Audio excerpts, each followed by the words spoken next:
What if a black woman boarded a plane like any other passenger, but someone decided she didn't belong just because of her skin? What if that someone was rich, powerful, and backed by a hidden network? And what if the woman they tried to remove was an undercover FBI agent carrying secrets that could bring their whole system down? This isn't a fantasy. This isn't a movie. This is a realistic and haunting tale of how one moment of bigotry at 30,000 feet spiraled into an international reckoning. A quiet, brilliant black woman named Celeste Morgan didn't scream. She didn't fight back the way they expected. Instead, she documented, she listened, and then, when the time was right, she revealed. But at what cost? What does it mean to hold the truth in your hands when the world would rather look away? Buckle up, because this isn't just a story about race, or power, or justice. This is about what happens when silence ends in the sky and justice lands with it. Like, share, and subscribe if you're ready for a story that stays with you long after the cabin lights dim. Celeste Morgan stood quietly near gate B-19, her boarding pass tucked between her fingers, the edges slightly damp from the sweat she didn't want to acknowledge. This was supposed to be simple. A red eye from San Francisco to Baltimore. No mission, no handler, just a seat, 6 hours of silence, and maybe some rest.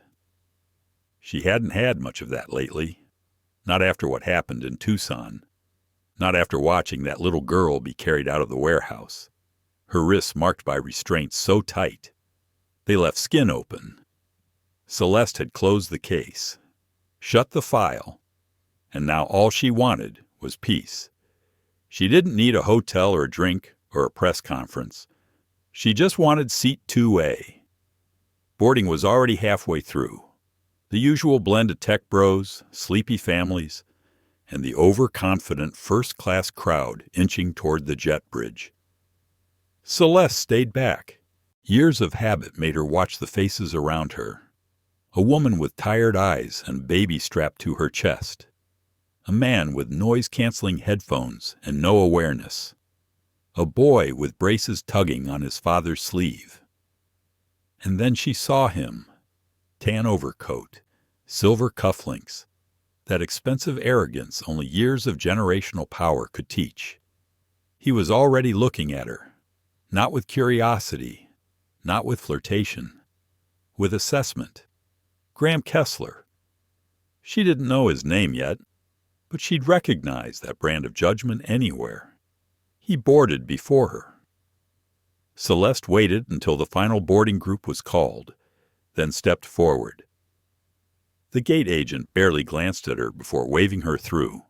She walked calmly, tucking her ID and badge deeper into her jacket sleeve, and adjusted her carry-on bag to avoid drawing attention. The cabin smelled of expensive leather and oversteamed towels. She nodded politely at the flight attendant, Marisa Quinn Young, clearly nervous, clearly still trying to be perfect. Row 2, left side, window, her seat. She placed her bag in the overhead bin, slid into 2A, and exhaled. Or tried to. "Excuse me," came a clipped voice. "I think you're in my seat." Celeste looked up. She already knew who it was.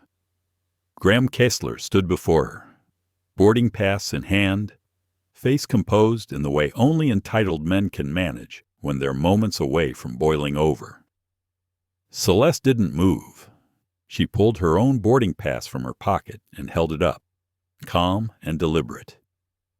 2A, she said. "That's me." He frowned, then chuckled, as if she had told a joke at a country club he didn't invite her to. "There must be a mistake. I always fly window. Always." His tone was polite enough for anyone nearby to assume he wasn't being rude, but Celeste knew better. Marisa approached, her tablet in hand, wearing a trained smile. "Is there an issue?" "Sir, this woman is in my seat," Graham said, not even looking at Celeste now. "I booked 2A. I always book 2A. Marisa took both their boarding passes. Her eyes scanned them, paused, and then she looked up. "Sir, you're assigned seat 2B. Aisle. Miss Morgan is in the correct seat, 2A. Celeste stayed silent. Graham's lips tightened, the flush creeping up his neck. "I don't sit in aisles," he muttered. "I requested a window." "Yes, but that request wasn't confirmed," Marisa said gently. "I can check if there are other windows available, but first class is nearly full tonight." Celeste spoke then, softly but clearly. "Is there a problem with me sitting here that made Graham blink? Then bluster? No, of course not. I just prefer the window." She didn't smile, didn't frown, just watched. Marisa checked her tablet again. "I'm sorry. Mr. Kessler, no other window seats are open. Unless you'd like to downgrade to Premium Select, there's a window seat available in row 10. A few passengers nearby turned their heads. Graham's mouth opened, then closed. "I paid for first class," he said. "Louder now. I'll stay." Celeste turned toward the window. Outside, the tarmac lights glowed against the fogged glass. Graham sat beside her, the seat creaking under his shift. He wiped the shared armrest with a monogrammed handkerchief. She didn't react, but inside her chest, something tightened. Not anger, not fear, just the deep, familiar ache of being made to feel misplaced. Later, as the flight began taxiing, Marisa returned to demonstrate safety procedures. Graham stared at her long enough that Celeste noticed. Some people forget how to blink, she thought. She opened a book, an old, worn biography of Ella Baker she had read half a dozen times. It still calmed her. Beside her, Graham cleared his throat. "Quite the heavy reading choice," he said. Celeste didn't look up. "Is it just... Don't people usually read thrillers or romance on planes?" She turned to him then, finally meeting his eyes. "I find inspiration in women who changed history." He shifted in his seat. Celeste turned back to the window. The plane lifted into the dark sky, and she had the sharp sense deep in her bones that this flight would change more than just her coordinates. It would change everything. 15 minutes into the flight, Celeste Morgan had almost managed to let her shoulders drop. Almost. Graham Kessler sat rigid beside her, arms folded, breathing with the soft irritation of a man who believed he had been wronged. Not outright hostile, but watchful, like he was waiting for something to validate his discomfort. Celeste ignored him. She stared at the clouds outside the window, letting the hum of the engines lull her into half-presence. For a moment, she imagined herself as someone else, a teacher, a florist, anyone who didn't have to scan every boarding zone for threats, or memorize the exits, or calculate the weight distribution of every stranger's glance. A soft voice behind her broke the illusion. "I'm not sitting next to him." The sentence was crisp, cut with entitlement, and loud enough to pierce the surrounding quiet. Celeste turned her head. 3 rows back, an older white woman stood in the aisle, her lips pressed tight in a grimace. Her seatmate, a young man of Middle Eastern descent, maybe early 20s, sat quietly, his hands folded, eyes down. Flight attendant Marisa Quinn approached, her brows pinched in concern. "Ma'am, please lower your voice." The woman gestured sharply at the young man. "I am not sitting next to him. I paid for a first-class seat, not to feel unsafe for 5 hours." The young man looked up, startled and mortified. "I'm sorry. I didn't do anything." Celeste felt the air in the cabin shift. No one moved, but all eyes were now trained on the scene, pretending not to stare. "I don't care what you've done," the woman snapped. I know what your people have done to this country." Marisa took a step closer. "Ma'am, this passenger cleared security like everyone else. There's no reason to be concerned." "You call that security?" the woman hissed. "You think a badge is enough." Celeste stood up without thinking. She didn't speak immediately. She walked down the aisle, slow and deliberate, like the ground needed to feel her conviction. She addressed the young man first. "Would you like to switch seats with me?" He looked at her, unsure. "I don't want to make trouble." "You're not," Celeste said. "But some people aren't used to sitting next to decency. Let me take that burden for you." Graham shifted behind her. "You're leaving?" he asked. Celeste didn't look at him. "It seems my presence has unsettled more than one person this evening." Without waiting for permission, she gathered her book, her carry-on, and moved to the aisle. The woman, who had now introduced herself with a passive-aggressive smile as Veronica Alden watched Celeste approach with wary eyes. "Wonderful," Veronica said. "Now I'll have someone with a bit more composure." Celeste slid into the window seat. "Actually," she said calmly, "I just didn't want that young man to bear your poison alone." Veronica flinched. The cabin hushed again, though the tension clung like fog. 10 minutes later, Marisa brought water. She handed Celeste a cup and lingered for a moment. "Thank you," she whispered. Celeste gave her a slight nod. "You okay?" Marisa hesitated. "I don't like confrontations, but people like her. They always seem to think they own the space." Celeste stared ahead. "That's because, for most of their lives, they have—" Veronica crossed her arms and muttered under her breath. "There used to be standards for first class." Celeste took a sip of water. "What kind of standards?" Veronica narrowed her eyes. "You know exactly what I mean." Celeste smiled, but it didn't reach her eyes. "No, I don't. I think you should say it out loud." Veronica shifted. "Some of us paid full fare. Some of us aren't just filling quotas." There it was, the moment where civility breaks and truth slips out like venom from a snake's mouth. Celeste leaned back. "You must be exhausted." Veronica blinked. "Excuse me, carrying that much fear disguised as superiority. That can't be easy." Veronica scoffed. "You don't know anything about me." Celeste's voice was low and even. "I know that you saw someone who didn't match your vision of safety and respectability, and instead of questioning your bias, you made it his burden." Veronica clenched her jaw. "I was in D.C. during the attacks. I lost friends, and you think that gives you the right to turn your grief into suspicion of everyone who shares his skin tone. Are you lecturing me? I'm reminding you. The plane may be at 30,000 feet, but that doesn't mean your conscience gets to check out." Back in row 2, Graham glanced toward the back of the cabin, his brow furrowed. From his breast pocket, he pulled a small device Bluetooth, discreet, government-issued. He tapped twice, then slid it back inside. No one saw, except Noah El-Amin, sitting in row 3 across the aisle. Noah had been pretending to sleep behind a pair of oversized headphones, but his eyes had tracked Graham since boarding. He had seen the way Graham looked at Celeste, the way he gripped the edge of the seat when she revealed her badge.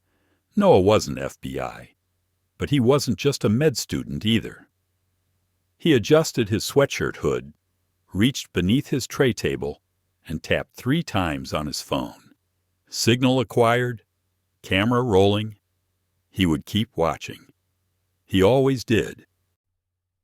Celeste returned to her seat an hour later.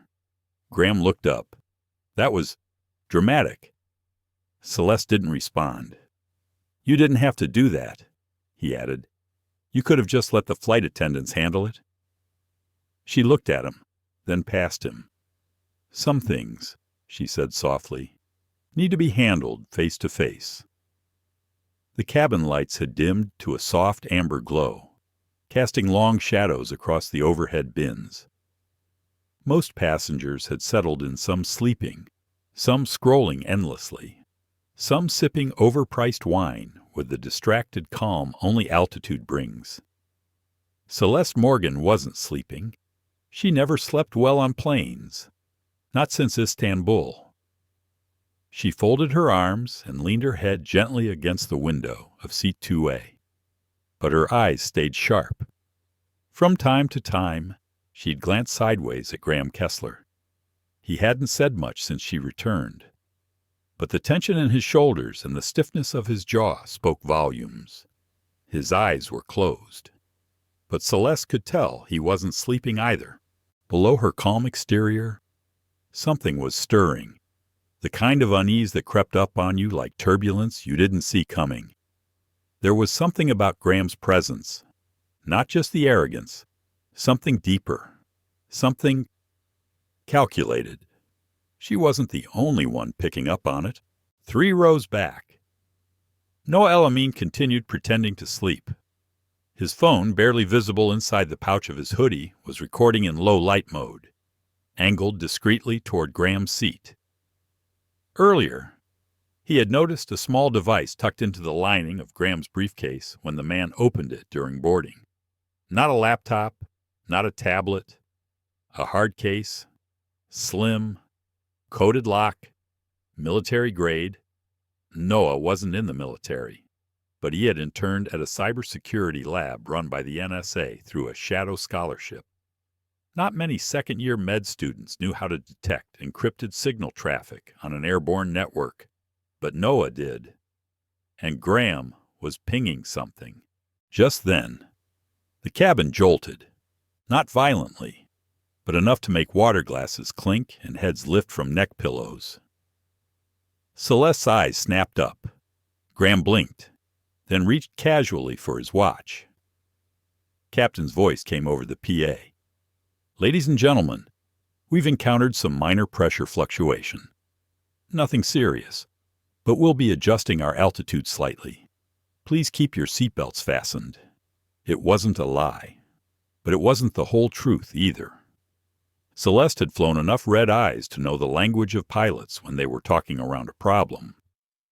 She sat upright. Out of the corner of her eye, she saw Marisa Quinn, the young flight attendant, move briskly toward the rear galley.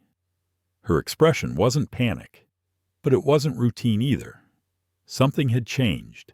A few minutes passed before the next disruption. A sudden call from the mid-cabin. "Help! I think he's having a heart attack." The voice was a woman's, panicked but coherent. Celeste stood immediately. Instincts kicking in, she reached the row before Marisa did. An older man was slumped sideways, mouth slightly open, chest rising shallowly. The woman beside him, mid-60s, white hair, wearing a blue silk scarf, was holding his hand. He said he had chest pain, then he just dropped his head. She cried. Marisa was already pulling the emergency medical kit from the wall compartment. Celeste turned to the rest of the cabin. "Is there a doctor on board a beat?" Then Noah stood. "I'm a medical student," he said. "4th year, George Washington University." Celeste looked at him, slightly surprised. Noah gave a small nod. "I've handled cardiac emergencies. Let me help." Together, they moved the man later identified as Elliot Barron into the aisle. Noah checked his pulse, opened his airway, started chest compressions. Celeste tore open the AED, prepped the pads. They worked silently, efficiently. Marisa hovered nearby, offering whatever they asked for. But something else was happening. As Celeste leaned over Elliot's body, her ears tuned in to something barely audible. A whisper, a name, Kessler. Her hands paused. She looked at Noah. He said a name. Did you hear that Noah shook his head? Focused, clear. He called out. The AED delivered a shock. Elliot's body jumped slightly. His chest rose, then fell again. His eyelids fluttered. Don't. Let. Kessler. And then he slipped back into unconsciousness. They stabilized Elliot as best they could. The captain, alerted to the seriousness, came back on the intercom. We're making an unscheduled landing in Chicago for emergency medical assistance. Estimated arrival in 25 minutes. As Celeste sat back, catching her breath, she felt Graham Kessler's stare like a knife in her spine. He had stood during the commotion, just briefly, and Celeste was absolutely sure that he had whispered something into his cuff when Elliot collapsed. Back in her seat, she turned to Graham. You seemed concerned about Mr. Barron. Graham raised an eyebrow. Is that a crime? Now Celeste's voice was soft. Only if you helped cause the emergency you're pretending to care about. Graham chuckled. You know, Agent Morgan, you're awfully dramatic. Celeste didn't blink. I never told you my name. A pause. Graham's smirk faltered just slightly. I guess I read your badge earlier, he said, recovering. Old habit. I notice things. So do I, Celeste said. Like the secure device you slipped into your briefcase. Like the way you signaled to someone after boarding. Like how you flinched when Elliot said your name. Graham leaned back. If I were you, I'd be careful. Making wild accusations can cost people their jobs. Celeste turned back to the window. Good thing I'm not making any, she said. Yet, at the back of the plane, Marisa sat briefly in the jump seat, her hands trembling slightly. She pulled out her phone and opened the secure crew app to check a passenger detail. Her hand froze. Passenger 2B Graham Kessler. She tapped into his profile. Executive-level platinum charter. Clearance diplomatic liaison. But something didn't match. She remembered his voice earlier, during boarding. Is Elliot Barron on the manifest? She had assumed he was asking out of concern. Now, it felt different. Marisa's fingers hovered over the report function. She stared at the Submit Anonymously option, then slowly, carefully pressed it. Noah returned to his seat, his heart still racing. He checked the footage on his phone video and audio of the event, including Elliot's whisper. He saved the file under the codename Echo Point. He knew better than to upload it from the plane. But if anything happened to him or to Celeste, he had built a failsafe. Sometimes the most powerful weapon wasn't a gun or a badge. It was a story someone couldn't silence. And this story had just begun. They were flying at 28,000 feet when Celeste Morgan decided she'd had enough of silence. It wasn't the silence of the cabin low lights, sleeping passengers, and the occasional clink of an ice cube behind the curtain. It was the silence that came from knowing something was wrong and no one saying a word. She stared straight ahead, her seat upright, her hands folded neatly on her lap, and her pulse like a ticking watch just under the skin. Across the aisle, Graham Kessler was writing something in a leather-bound planner, the kind that said, I don't use apps because I don't want anyone tracking me. Celeste spoke without turning her head. You knew him, didn't you? Graham didn't look up. I know a lot of people. Elliot Barron, she said. This time he paused. Just long enough. I met him once or twice. A donor event in Deep Meats. I think. He was in pharmaceuticals. That's a vague answer. Graham smiled faintly. Vagueness is underrated. Celeste tilted her head slightly. He named you.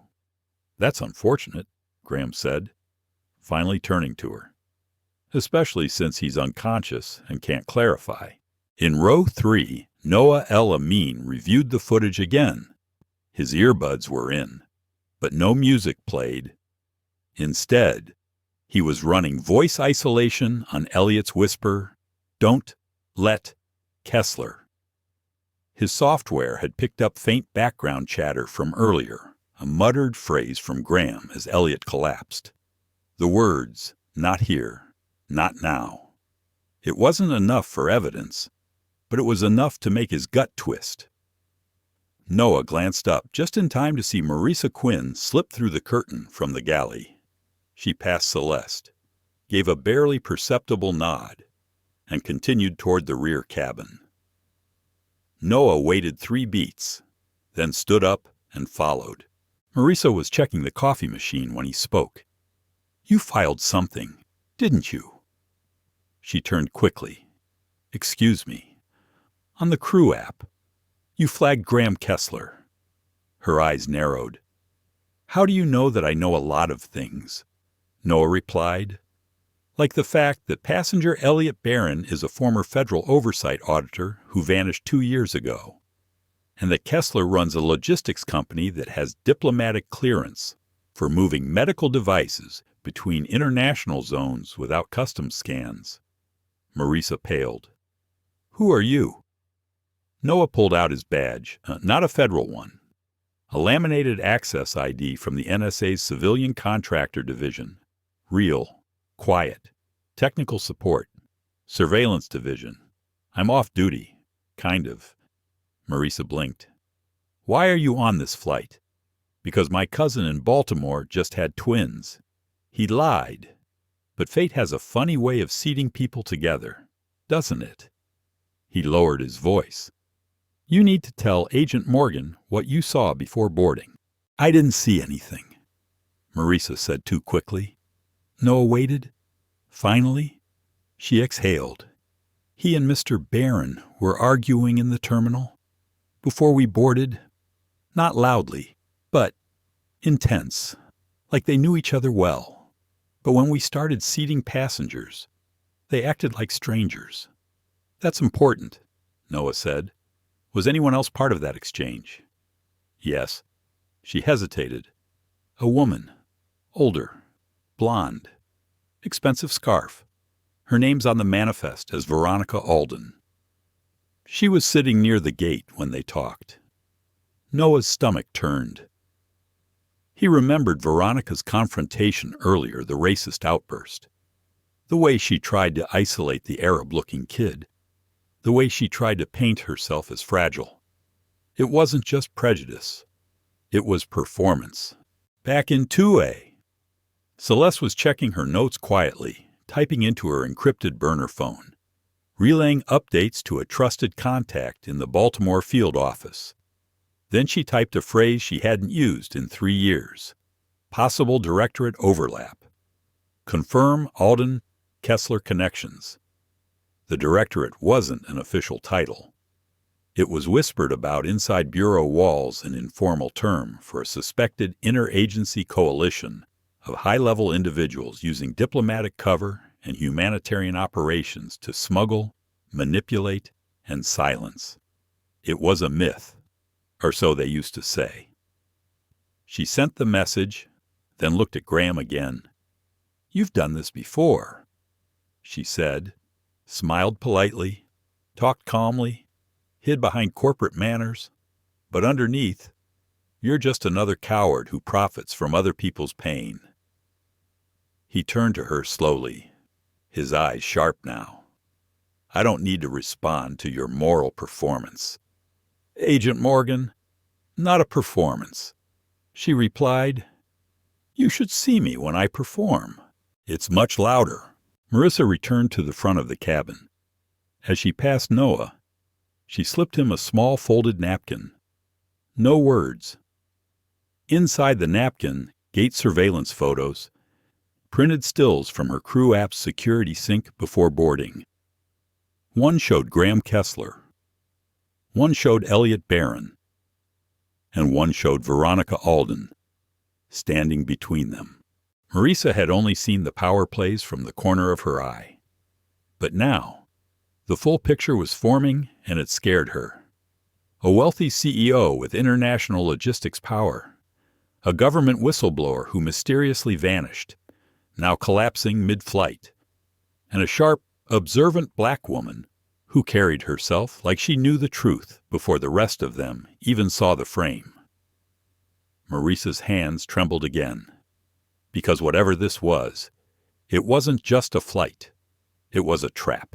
And somewhere between the clouds and the truth, someone had just tripped the wire. Celeste Morgan had learned early in her bureau career that sometimes the most dangerous things on a flight weren't in the cabin. They were in the cargo hold. She stared at the small window of seat 2A, watching clouds pass like ghosts in the dark. Below her, at 26 feet, the plane was silent, but inside her, a storm was gathering. There was no denying it now. Elliot Barron hadn't just collapsed from poor health. His whisper, "Don't let Kessler," wasn't a medical reflex. It was a warning, and it had landed squarely in her lap. Noah El Amin sat 2 rows behind her, eyes fixed on his phone, tracking something Celeste couldn't see. He had isolated a strange digital signature hours earlier, an encrypted signal bouncing between the plane's internal Wi-Fi nodes. Not passenger devices, not airline traffic, something else. Military-grade packet intervals, short bursts, timed to match pressurization cycles. He glanced down at the tracker again. It was moving, not in the cabin, in the belly of the plane, in the crew galley. Marissa Quinn was pretending to refill coffee. Her hands shook slightly as she checked the manifest for the 5th time. There it was again. Row 2B, Graham Kessler. Diplomatic flag. No baggage listed. But that wasn't true. She had seen a black duffel bag loaded onto the plane during pre-check. It was the only piece with manual load override, a rare tag usually reserved for diplomatic or medical emergency clearance. It hadn't been scanned. That never happened unless someone from operations flagged it. Do not log. Her gut twisted, and she thought of Celeste's face. Calm, measured, watching. Something was very wrong with this flight. Celeste stood. She walked slowly to the rear galley, where Marissa was now sorting cups she didn't need to sort. "Can we talk?" Celeste said softly. Marissa nodded. They stepped behind the curtain near the emergency exit door just out of sight. "Before we boarded," Celeste said, "you saw Kessler and Barron speak." Marissa nodded. "Argue, and Alden." "She was there, watching them like a handler. You know the look." Celeste's eyes narrowed. "Did you notice any flagged baggage?" Marissa hesitated, then reached for her crew tablet. She pulled up a quiet screen and turned it toward Celeste. "One diplomatic duffel," she whispered. "Not listed to any passenger. But I saw Kessler give a handler tag to the loader. Manual override." Marissa nodded. Celeste's breath slowed. "Do you have access to the cargo logs?" Marissa bit her lip. "I shouldn't, but—" She tapped something. Brought up the baggage location grid. Row 12C. Bottom hatch. Internal label. Medical no scan required. Celeste whispered, "Get me down there." Marissa's eyes widened. "That's against every regulation we have. So is smuggling black site data under humanitarian code," Celeste said. "But here we are, back in the cabin." Graham Kessler watched the overhead monitor. A fake map. A clean arc toward Chicago. He checked his watch. 12 minutes until descent. He tapped his cuff again. 2 quick signals. If anything had gone wrong below. His men were trained to scrub the evidence before wheels down. Whatever happened next would happen quickly and cleanly. Noah approached Celeste mid-aisle with the confidence of someone who knew she would trust him now. "I traced it," he said softly. "The signal originates from a thermal-shielded container in cargo. It's still active." "What's transmitting?" Celeste asked. Noah handed her a note scribbled on a napkin. Model 117 Tactical Server. Short-range pulse. Custom encryption key. Celeste's mind raced. Model 117C was a military prototype used by elite private networks to store operational intel in untraceable formats. It could carry plans, names, evidence, or something far worse. Encryption key, she asked. I can crack it, but I need time, Noah said, and distance from the jammer. Keep your device live. Don't transmit anything yet. Just record. Are you going down there? She gave him a tight nod. He glanced at her belt. You armed? Celeste smirked. Always. Marisa met her near the galley and opened a hatch beneath the floor panel. The narrow metal stairs led down into the belly of the plane. Cold, dark, loud. Celeste ducked her head and descended one careful step at a time. Below her feet, the hum of pressure systems and shifting hydraulics echoed like breath in a metal lung. She moved between crates of secured bags, wheels of emergency oxygen tanks, and racks of crew equipment. Then she saw it. A matte black case, the size of a large keyboard, strapped into a custom sling under a red net, labeled, "For emergency deployment only." She crouched, traced the lock mechanism, code pad, fingerprint sensor, but someone had left it, unlocked. Too confident, too fast. She opened it. Inside wasn't just a server. It was a duplicate biometric database photos, clearance levels, and civilian identifications. It looked like a transfer package for agents, except the names weren't real. They were children, girls, ages, weights, status transit cleared. Celeste's breath caught. This wasn't medical. This was trafficking high value, hidden in plain sight, routed through diplomatic shield. She snapped photos with her burner, and then a noise. Someone above had opened the hatch. Back in the cabin, Noah saw the curtain shift near row 4. Veronica Alden stood slowly. She walked past Graham without looking at him. Her fingers grazed the back of his seat once barely a tap. He nodded, and then stood too. Below, Celeste slid the case shut. A beam of light cut into the hold. Then a voice. Agent Morgan. Quite the field trip. It was Veronica. She stood at the top of the stairs, a silhouette with calm menace. Celeste stood, slow and steady. You're running clearance for Kessler. Veronica's tone didn't waver. You should have stayed in your seat. Celeste reached slowly toward her hip. You should have stayed retired. You think you've won? Veronica asked. You think exposing this will matter? I don't think, Celeste said. I document, and I let sunlight handle the rest. Veronica smirked and pulled something from her purse. A syringe. Celeste Morgan didn't flinch when Veronica Alden raised the syringe. She'd faced armed cartel smugglers in Colombian alleyways, stared down child traffickers with nothing but a pen recorder and her badge. But this was colder, more rehearsed, and somehow more personal. Put it down, Celeste said, low and steady, one hand just grazing the grip of the sidearm beneath her blazer. Veronica smiled faintly. You know what this is. Celeste's eyes flicked to the label. Ketamine cocktail strong enough to incapacitate a grown adult for hours without leaving much trace. Yes, she replied. You've used it before. Veronica stepped down the first stair. We only use it when they fight, she said casually. Most of them don't, not after the first hour. The rage that flared in Celeste's chest was instant but tightly contained. She kept her voice measured. What kind of person says that out loud? Veronica gave her a long look. The kind who stopped pretending the world was fair a long time ago.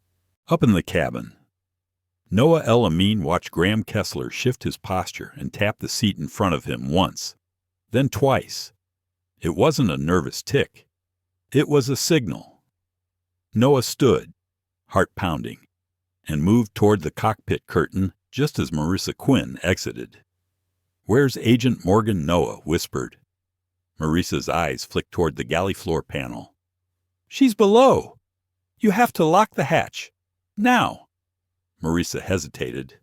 "She could be in danger?" "She is in danger," Noah said. Something sharp passed through Marissa's face. Fear, then resolve. She turned, walked back toward the hatch, but Graham was already standing. "Is there a problem?" Missy asked, his voice soft but unmistakably threatening. Marissa held his stare. "Please return to your seat, sir." Graham's smile didn't reach his eyes. "Why?" "So I don't trip on the truth." Below deck, Veronica advanced another step. "You know, when you gave that speech about sunlight," she said, "I almost laughed. Celeste didn't move. But it's cute," Veronica went on. "How you still believe exposure changes things? Like you didn't watch the news the last 10 years. "You're afraid," Celeste said suddenly. Veronica stopped. "Of what?" she asked. "Of being seen." Celeste said, "Not arrested, not charged. Seen. For what you are." Veronica's hand tightened on the syringe. Celeste struck. In one swift movement, she knocked the syringe aside, grabbed Veronica's wrist, and twisted until the older woman gasped. The syringe clattered across the cargo floor. Celeste pushed her against a storage crate, breathing hard but steady. "I've seen the files," she said. "The names, the photos, the girls you sold, the ones who didn't make it." Veronica didn't resist. She just smiled through her grimace. "And yet here you are," she whispered, "alone." Celeste's grip tightened.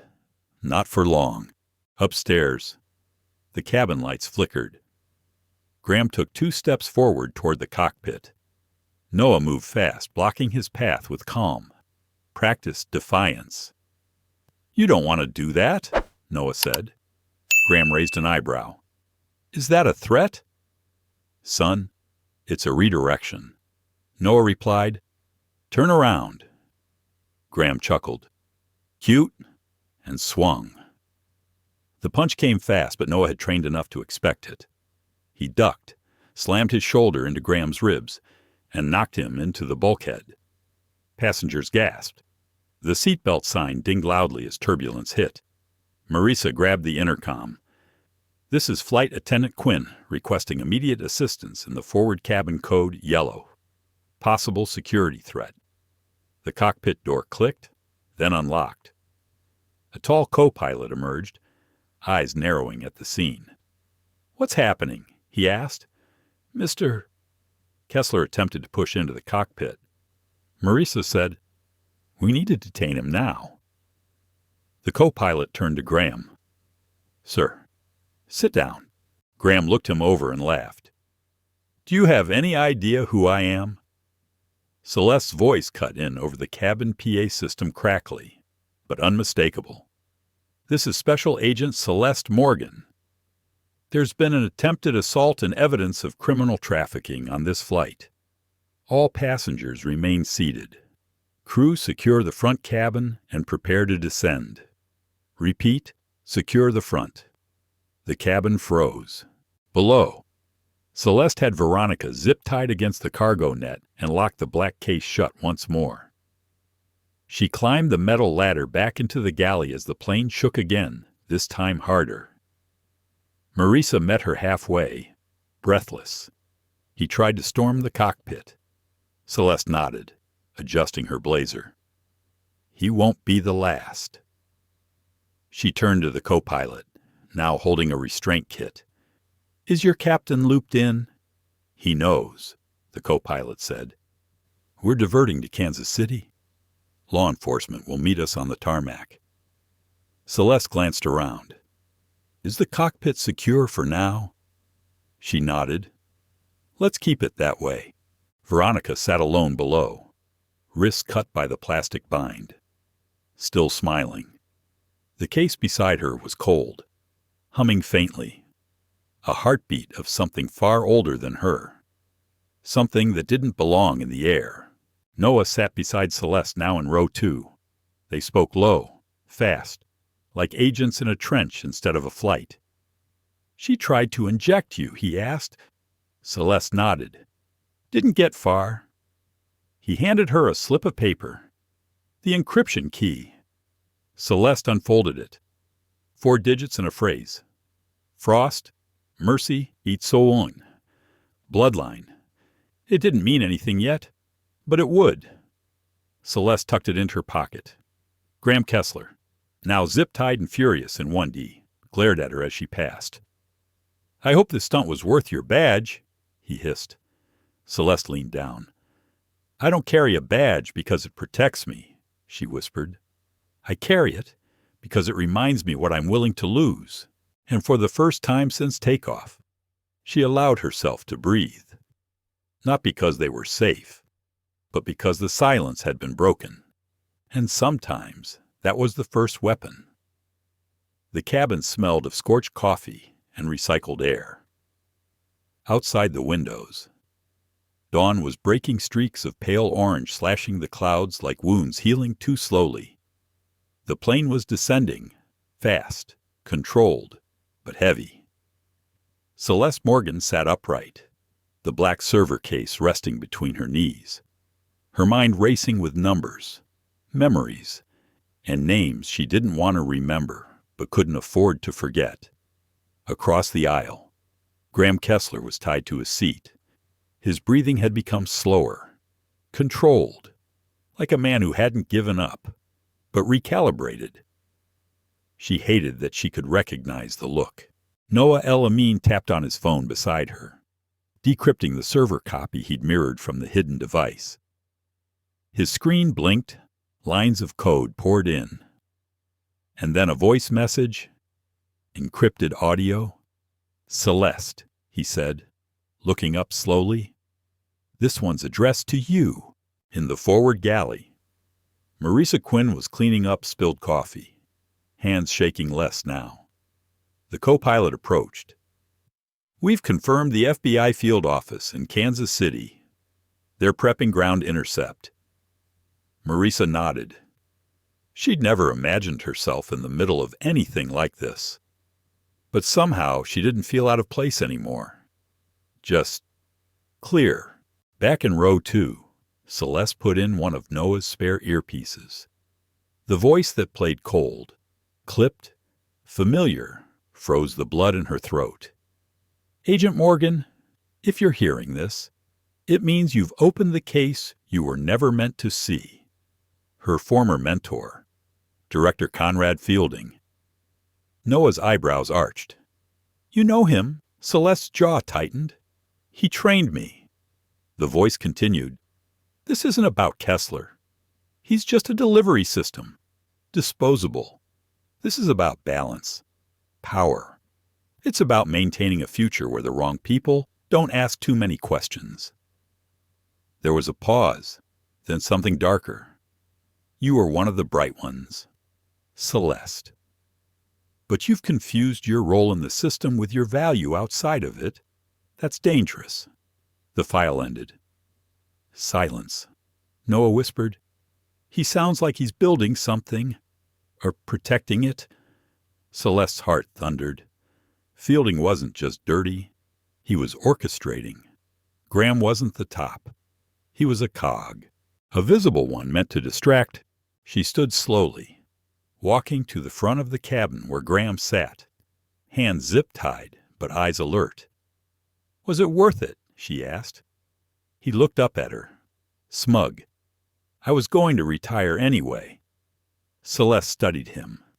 You were never the boss, she said. You were the firework.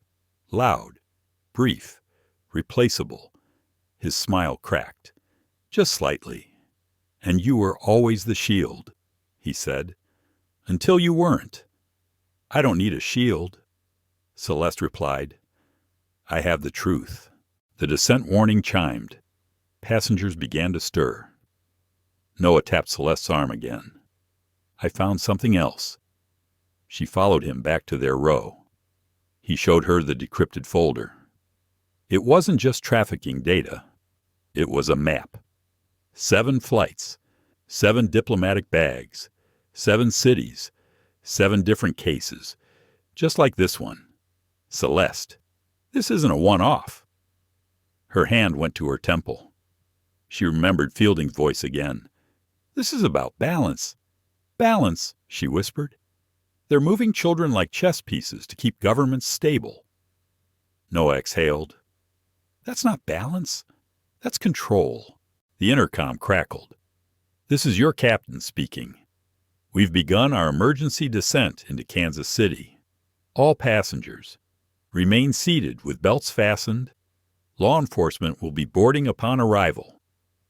The air changed. Tension pulsed through the cabin like static. Graham shifted. Maurice's hand tightened on the handle of the beverage cart.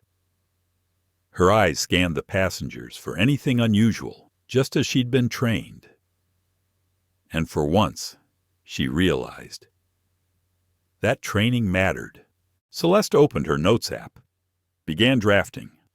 To Internal Affairs, FBI Subject Corruption Investigation, Director Conrad Fielding, attached audio proof, server mirror, flight manifest, photographic evidence. She hit save, but not send. Not yet. Noah watched her. You're hesitating. I'm calculating, she said softly. If I send this now, she continued, they might intercept it. We need to land, get off, and send it from an outside node. Smart, Noah said. Safe. Strategic. 10 minutes later, the wheels touched down. Smoother than expected. But nothing about the mood inside the plane was calm. From her seat, Celeste watched 3 black SUVs pull into position outside the terminal. Doors opened. Agents and windbreakers emerged. Real ones. Not Kessler's men. Not Fielding's. At least, not yet. She stood, turned toward Graham. You're going to walk off this plane. You're going to see microphones, cameras, badges you can't bribe. He stared ahead. You'll say nothing. She leaned in. Because the minute you do, they'll burn you to protect something bigger. He looked at her then. Really looked. And in that moment she saw it. Not fear. Resignation. Veronica Alden was carried out on a stretcher, silent, cuffed. She hadn't said a word since Celeste zip-tied her. But her silence said enough. The system had cracked, at least today. And as Celeste stepped off the plane, wind rushing against her face, she didn't smile, didn't sigh in relief. She just walked toward what came next. The cafe smelled like over-roasted espresso and unease. It was the kind of place that never made it into tourist guides too dim, too honest, and too full of people who wanted to disappear. Celeste Morgan sat across from Leah Wynn, a freelance journalist known more for her takedowns than her tact. She wore a black blazer, no makeup, and a digital recorder on the table between them off for now. You have 15 minutes, Celeste said, glancing at the door. No questions about my personal life, no photos. Leah sipped her lukewarm coffee. Unreadable. Fair. But if what your tip says is true, we're not talking about just another trafficking case. Celeste slid a folder across the table, thick, dog-eared, filled with redacted names and unredacted consequences. Leah opened it, stopped, and stared. This is not just transport logs, she whispered. These are diplomatic clearances, immunity waivers. And that, she pointed at a digital document that's a flight manifest signed by someone in the State Department. Celeste nodded once. It's not just field-level corruption, it's infrastructure. Leah leaned back. Why me? Because you're not funded by anyone they own. Leah smirked. That's a short list these days, Celeste replied softly. That's why I called you outside, parked 2 streets away in a black sedan. Noah Elamine monitored the surroundings through a laptop screen connected to 2 portable cams, one in Leah's tote bag, another hidden in a light fixture inside the cafe. He wasn't just watching for danger. He was watching for patterns. Back at the table, Leah asked the question Celeste had been waiting for. Why didn't you just go to your bureau? To the DOJ, to Congress? Celeste met her eyes. Because someone in each of those places signed one of those clearances. Leah went quiet. Then, voice low, she asked, Do you know who started this network? Celeste looked down at her hands, then answered, Yes, it had started 12 years ago, in a classified debriefing room. Celeste was new to the bureau, eager, bright, naive. She remembered Fielding placing a folder in front of her marked Complex Response Offshore Intervention Networks. At the time, she thought she was joining a task force to dismantle black market child trafficking rings in Eastern Europe. She didn't know they were only dismantling competitors. The real network. It was protected, insulated, justified, to protect national stability, they'd said.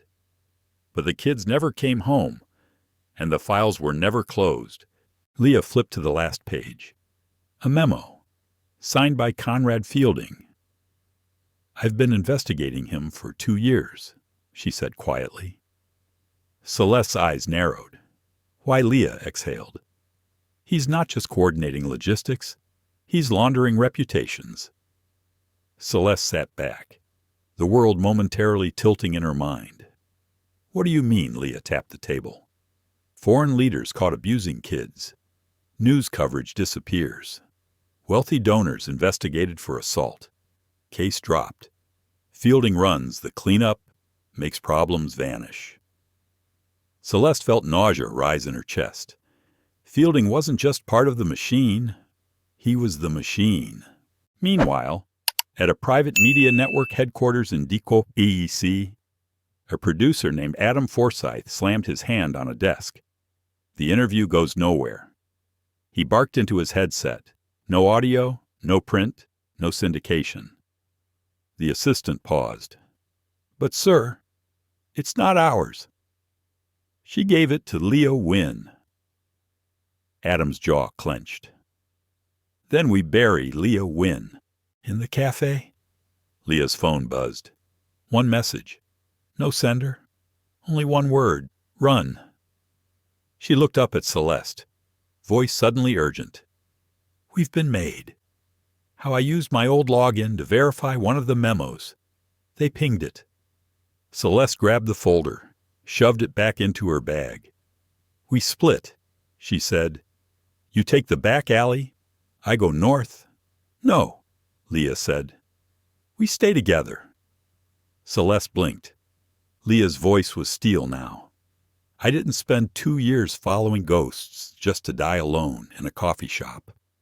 They ran. Noah watched it all from the monitor, heart rate rising. Then a digital pulse. An unfamiliar wireless signal had activated inside the cafe. Short range, encrypted, directional. He traced it. Not the police, not FBI, not NSA. Private, foreign.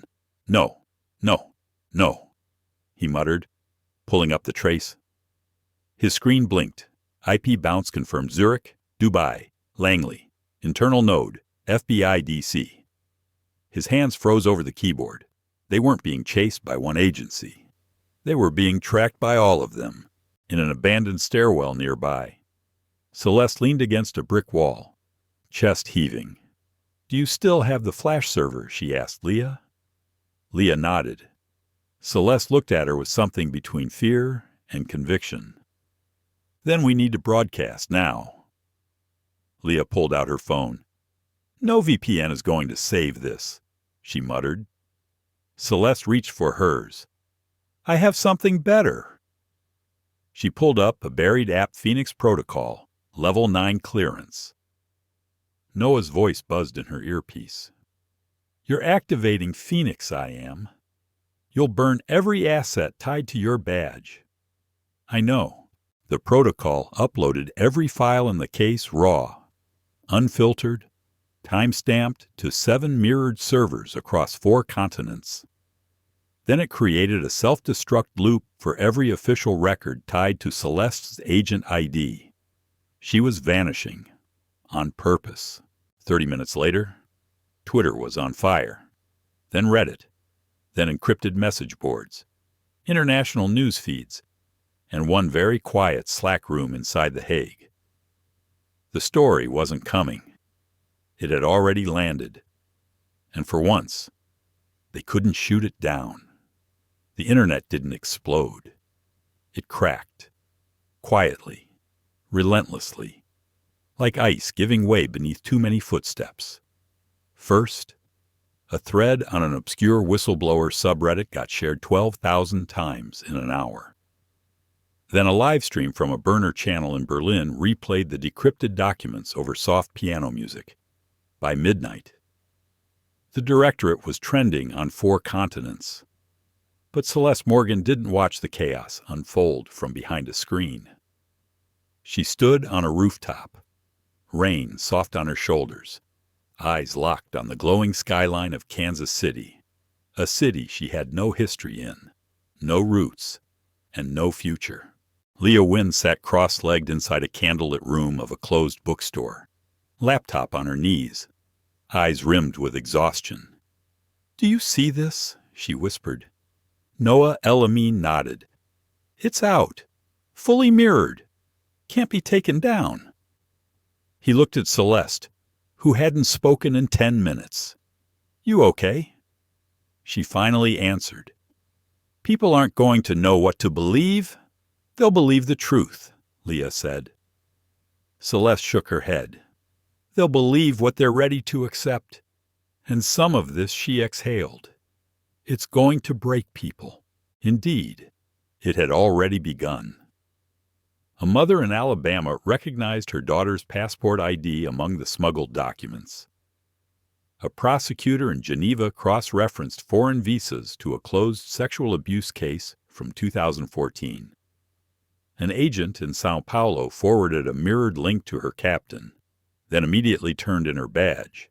And in Washington, D.C., Conrad Fielding sat in an armored office, staring at a frozen screen where his name had been broadcast uncensored on public airwaves.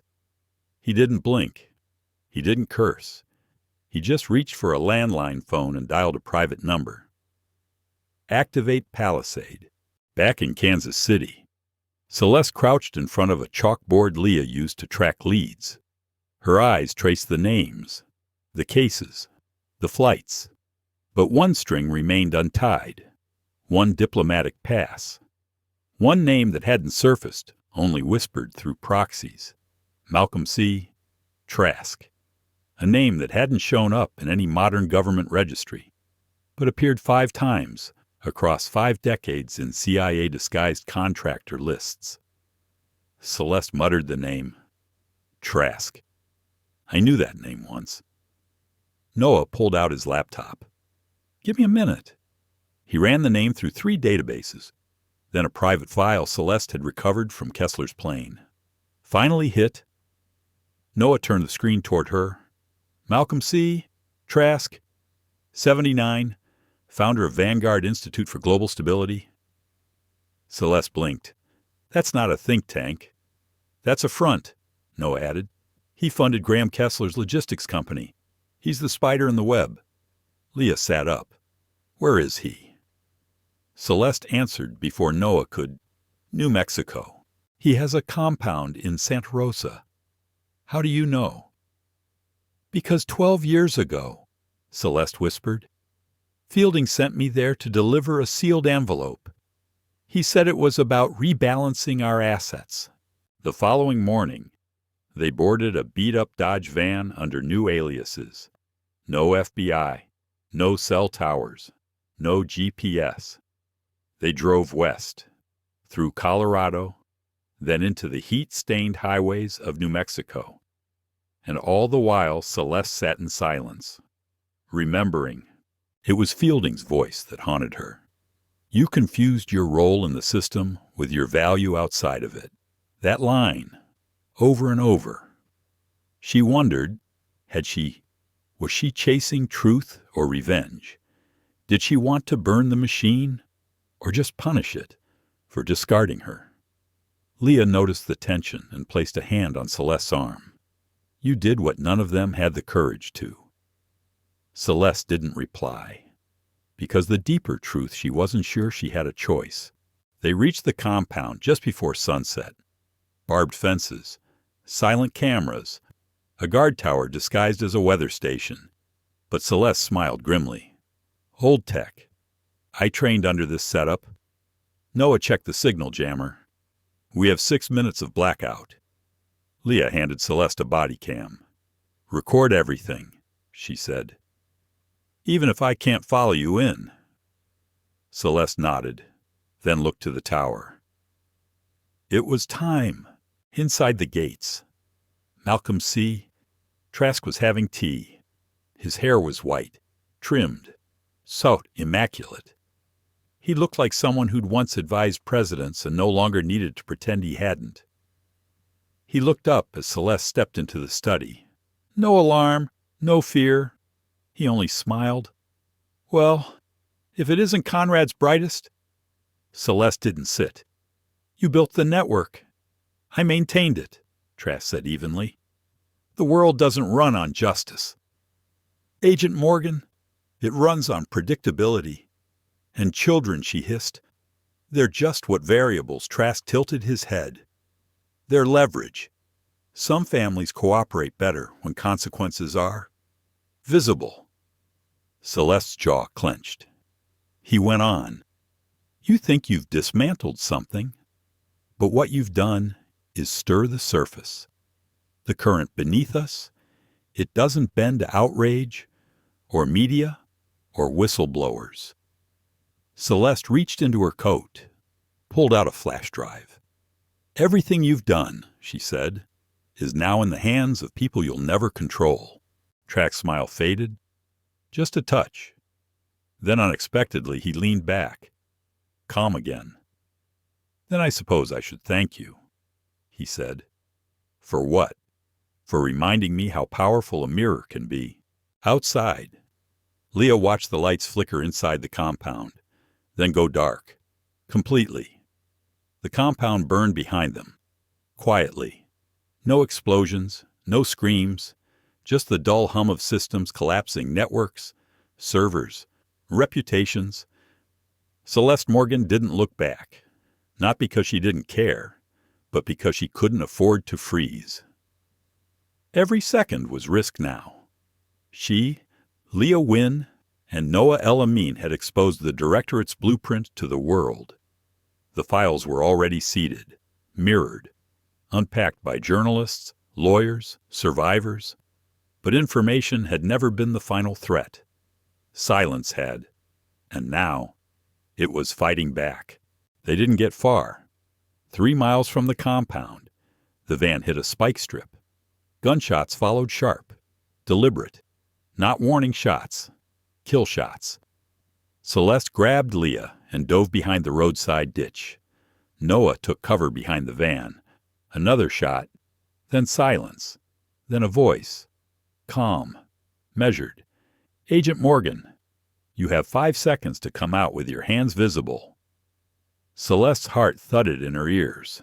That voice, she knew it. Conrad Fielding. She rose slowly, hands up, eyes fixed on the tall, trench-coated man standing beside an unmarked SUV, flanked by 2 mercenaries.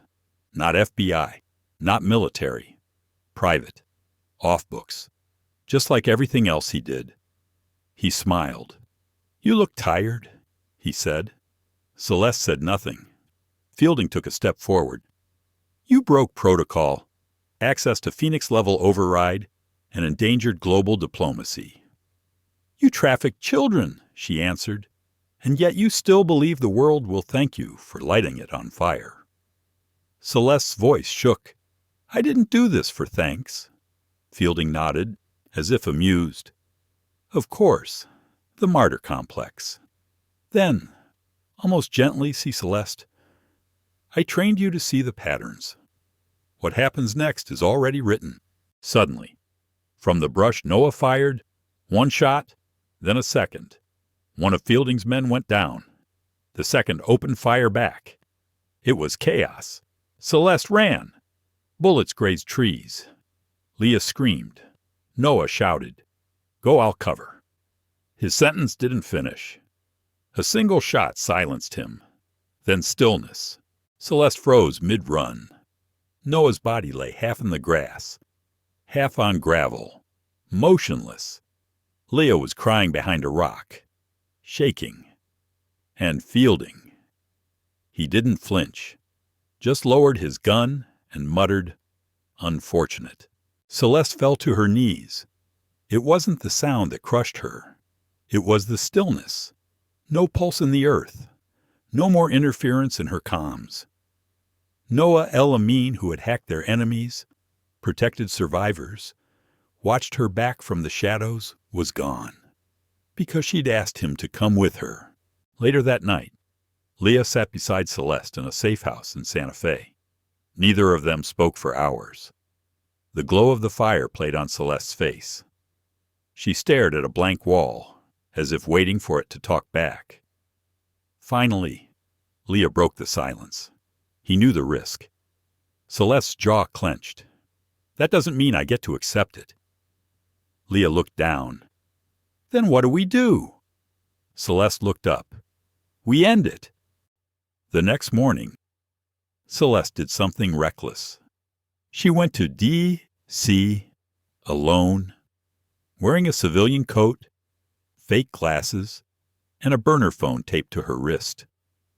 She entered the lobby of the International Justice Syndicate, where dozens of international attorneys and legal observers had gathered following the leak. She walked to the registration table. "Name," the clerk asked. Celeste didn't hesitate. "Celeste Morgan." 10 seconds later, whispers began. By the time she reached the podium unguarded, improvised, dozens of journalists had recognized her. Phones were lifted. Security stepped forward. But then the head of Interpol's Cyber Division held up a hand. "Let her speak." Celeste took the microphone. Her voice was hoarse, but steady. "My name is Celeste Morgan. I am a former FBI special agent. I activated the Phoenix Protocol to expose the Directorate's trafficking infrastructure, an operation that has spanned 4 decades, 3 continents, and every level of classified clearance. No flashes, no music, just words and pain." She went on. "I stand here not because I want to be seen, but because I want the invisible to be heard." She held up Noah's ID badge. He died yesterday protecting truth. He wasn't an agent.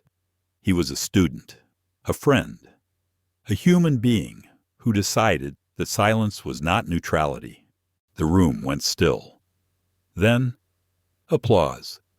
But not the kind meant for heroes. The kind meant for mourning, for warning, for the kind of grief that says this isn't the end of a story, but the middle of an awakening.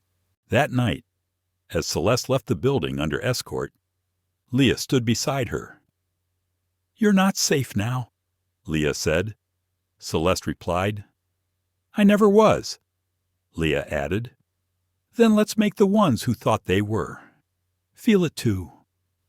Celeste didn't smile, but she nodded and walked forward.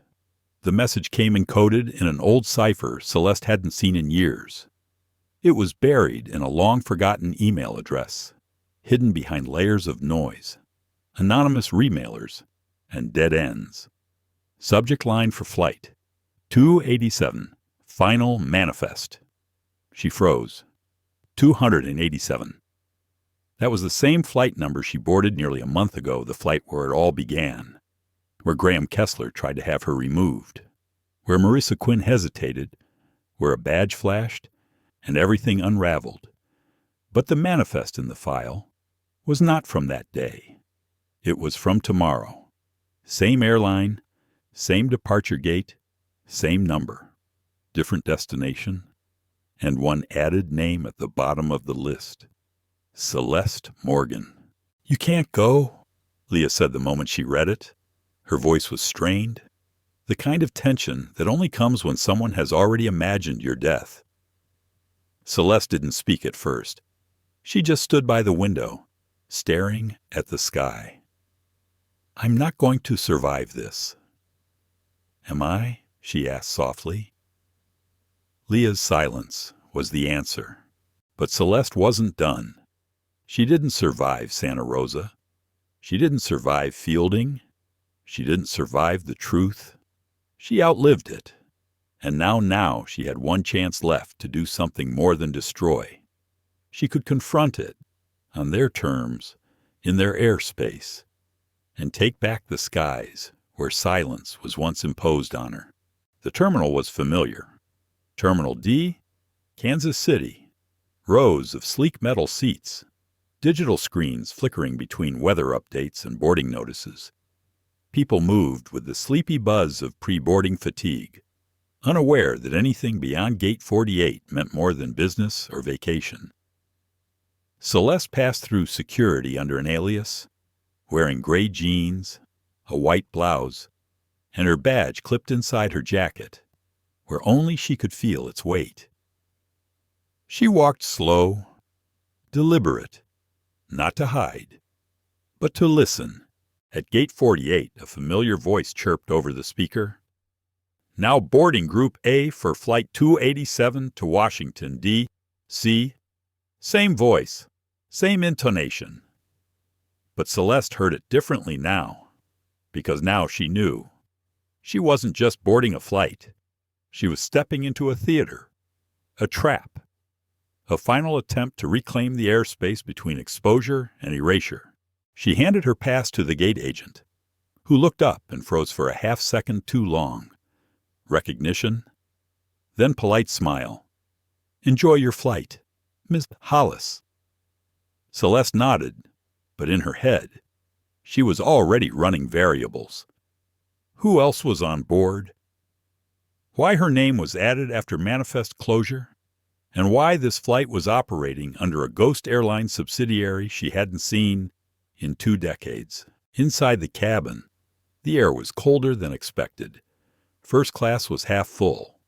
3 men in matching jackets sat in row 1. No drinks, no eye contact, no phones. Celeste clocked them immediately. Mercenaries. 2 rows behind them. A woman with silver hair and pearl earrings scrolled through a tablet. Calm, detached. Veronica Alden, still hiding behind foundations and philanthropy. And across the aisle from Celeste's assigned seat, Marissa Quinn, the flight attendant.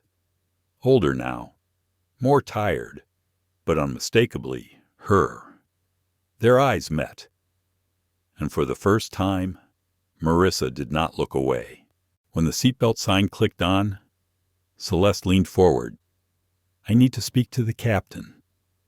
Marissa didn't blink. Cabin sealed, then unseal it. Marissa looked around, then whispered, "Why did you come back?"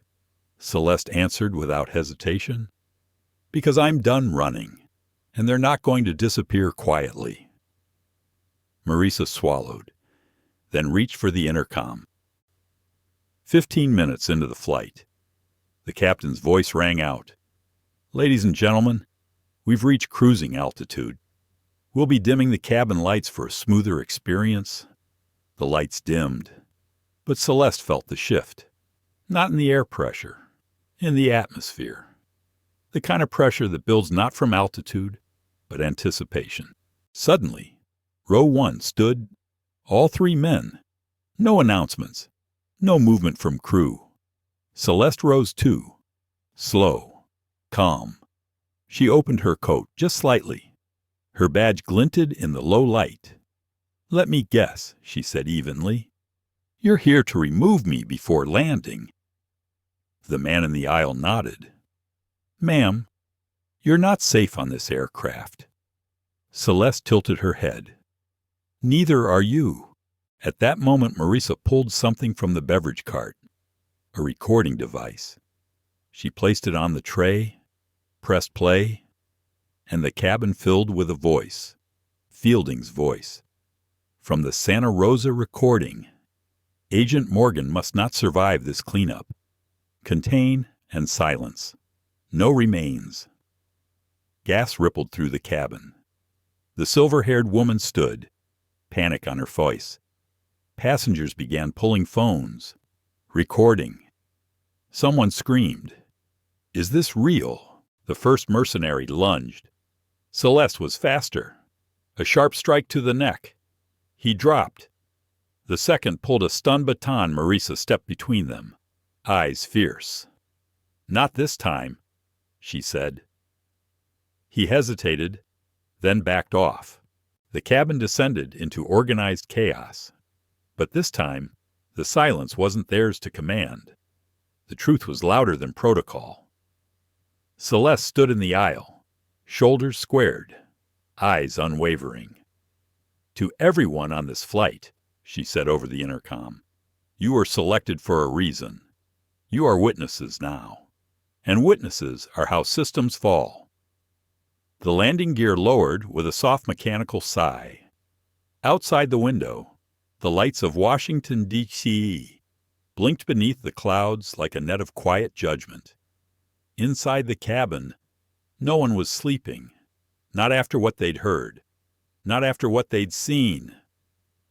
Veronica Alden sat frozen, her carefully rehearsed composure now fractured.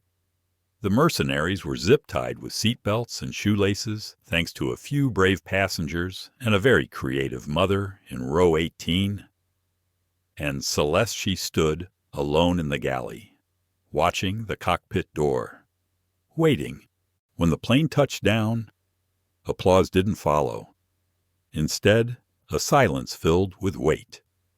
A silence that knew that something irreversible had happened here. On the tarmac, a sea of vehicles waited. News vans, police cruisers, black SUVs, some real, some decoys, and beyond them, a barricade of people, protesters, survivors, reporters, agents from international bureaus, former foster children, some holding candles, some holding signs, all of them holding their breath, because whatever Celeste Morgan said next would shape the public memory of this flight. The captain unlocked the door. "We're being told to wait before opening the cabin," he said nervously. "Something about chain of custody. Federal protocol." Celeste interrupted gently. "I'll open it."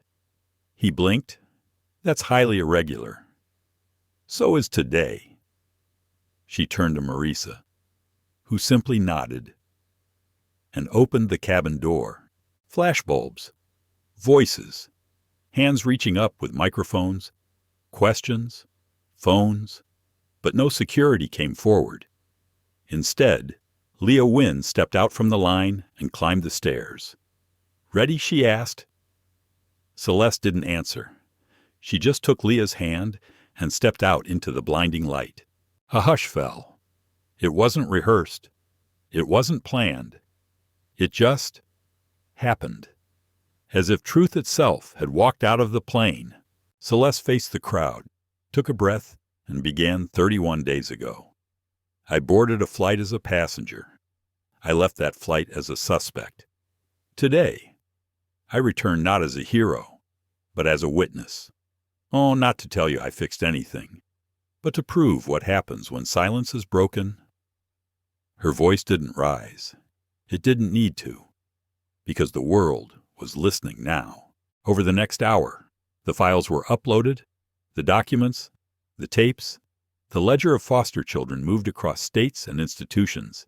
It was too big to suppress, too loud to spin. By nightfall, Veronica Alden was taken into custody. Fielding's offshore accounts were frozen. A formal investigation opened into the Kessler network and 6 federal contracts, but none of that brought Noah back. Celeste sat alone in her hotel room that night, holding the badge he'd once borrowed to help her. Her hands shook, not from fear, but from the ache of knowing that truth, even when told, always costs something. The next morning, a quiet knock came. Leah, with 2 cups of coffee. Still awake, she asked. Celeste nodded. I keep replaying the flight. Leah sat. You did it. Celeste's jaw clenched. Did I, Leah, place something on the table? A photo. It showed 2 girls, both survivors, holding a sign. We heard you. We're not invisible anymore. Celeste's eyes welled up. She didn't cry, but her silence this time was peace. Later that week, the Attorney General made an announcement. Due to the magnitude of the evidence provided by Special Agent Celeste Morgan, we are launching a joint task force with international partners. This is not a scandal. This is a reckoning. Celeste was offered full immunity, a position on the oversight board, even a book deal. She turned it all down. Instead, she boarded another flight, this time to Chicago, to attend Noah Elamine's memorial. No cameras, no badge, just a plain dress and a single white flower. At the cemetery, she stood at the edge of the grave and whispered, You didn't have to follow me, but you did. And that choice changed the course of everything. She placed the flower and walked away. 3 months later, an old man stood on the Capitol steps. Elliot Barron, the man who once stayed silent for decades, was testifying before Congress. His words, cracked with age, rang through every news broadcast. I thought silence protected people, but it only protected power. She reminded me of that. Back in Kansas City, Marisa Quinn now trained new flight attendants. Her first lesson: if someone asks you to remove a woman for not belonging, check your policy, but check your conscience too. As for Celeste, she now volunteers at a shelter for survivors. No titles, no speeches, just presence. And presence, she's learned, is sometimes more powerful than proof. The world didn't change overnight, but it moved, because one woman didn't. Some stories end with applause. This one ends with truth. Celeste Morgan didn't set out to be a hero. She boarded a flight. She was profiled. She was tested. And instead of folding, she rose. Not with rage, not with revenge, but with quiet courage and unshakable clarity. She exposed a system of corruption that reached from private jets to Capitol Hill.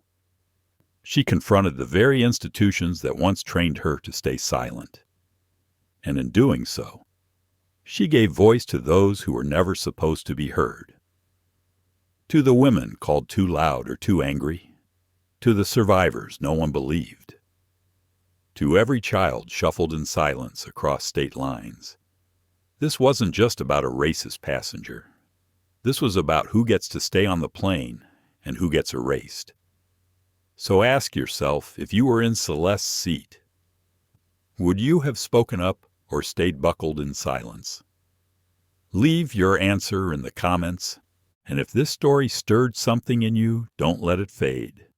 Hit like, share it with someone who needs to hear it, and subscribe to this channel for more true stories of resilience, justice, and reckoning. Because silence may be comfortable, but truth flies farther.